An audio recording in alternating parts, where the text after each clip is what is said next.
Hi everyone, it's Wes here, and today I want to talk about some of the jobs that you can do if you come to study here in the UK, either as a master's student or an undergrad, or even sometimes a PhD. So there are different jobs that you can be able to do while you're here in the UK as you study. So let me quickly say, as a student, you should know that you're given only 20 hours per term time for you to work. So you don't have to go over 20 hours, and you can do less than 20 hours. That's okay, but you don't have to do but you don't have to go over 20 hours, because if you do that, it may lead into your visa being revoked. So you just have to be careful that you are obliging to this.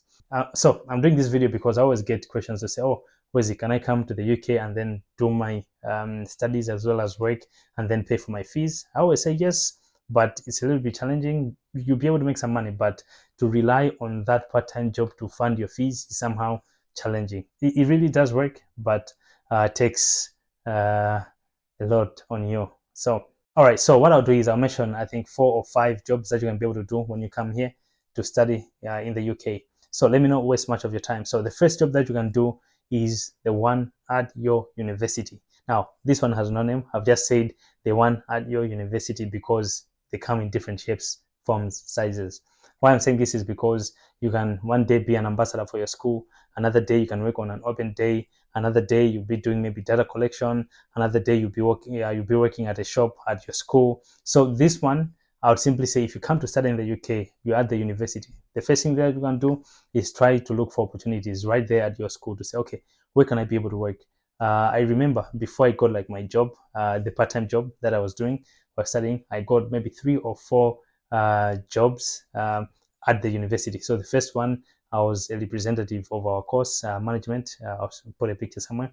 The second one, I worked as a data entry clerk within one of the departments at school. The other one, I was also doing some data collection on something, and the other one, I was doing certain interview. So I really got like 4 jobs at the university before I got the care worker job. So these ones normally come, maybe you do it a day, you do it 2 days, it just depends. But sometimes I remember while at school there were jobs that there were jobs that came out, like job vacancies at the printing department, I'd say, at the school. So you'd be able to work like throughout the whole semester at school. So yeah, so I'll simply say, if you can look around, look for opportunities at your school, you can be able to find opportunities there.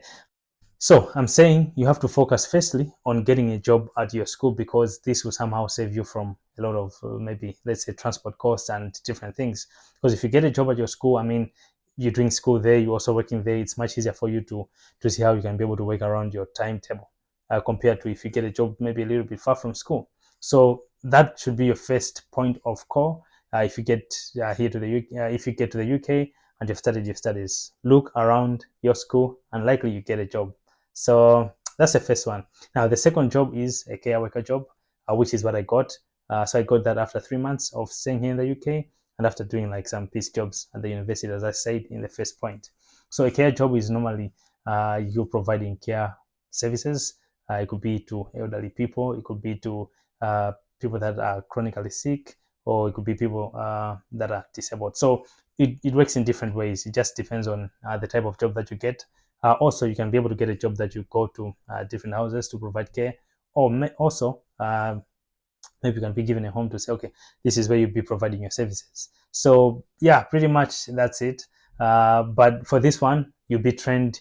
Once you get the job, they'll train you. It's not like you have to.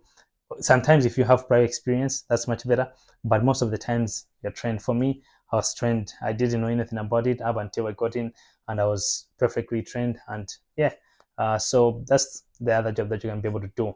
Now, the third job that you can do is to work as a retail shop assistant. So this could be in shops that sell clothes or shoes, or just different shops. You can be able to get a job there and work as an assistant in those shops. So you'll be assisting customers. You can work on the till, or just just duties that you can do within a shop. Yeah. So that's number 3. So number 4, you can work as a warehouse operative. So this one, you work in a warehouse, or let me put this to say warehouse operative or manufacturing operative. They can be the same. I didn't want to somehow put them as two. So what normally happens is you either work in a warehouse, you're sorting out either, depending on where you're working. Also, it depends on where you're working. So you can be sorting out, let's say, clothes, shoes, and everything. Like the work that you do at the warehouse. So yeah, pretty much that's it. Warehouse or manufacturing company operative. Pretty much that's it. You're working in the warehouse. Yeah. So job number 5 that you can do is to work at a restaurant or fast food place. You can work as a waiter. You can work as someone on the till. You can work as a waitress. So it just depends on the type of job that you get. So this one, I don't think I have to explain a little more. I mean, the type of job that you would do if you're working as a waiter as well, or a waitress, or someone on the till. So that's it. The last job that I'll say is working as a security services personnel. So you can work in a shop. You'll be trained, yeah. You'll be trained to provide security services and the like. So I know I have a friend who did this job. I mean, it was okay. He told me like, yeah, sometimes you really have to be like on the lookout, yeah. But yeah, so that's another job that you can also do. So as I said, this list is not exhaustive, and these are not the only jobs that you can do. I mean, I wouldn't want to cover like 20 or 30 jobs that you do, but at least I've given you an idea for some of the jobs that you can do. So yeah, I hope you find this helpful. I'll see you guys in the next video. Peace.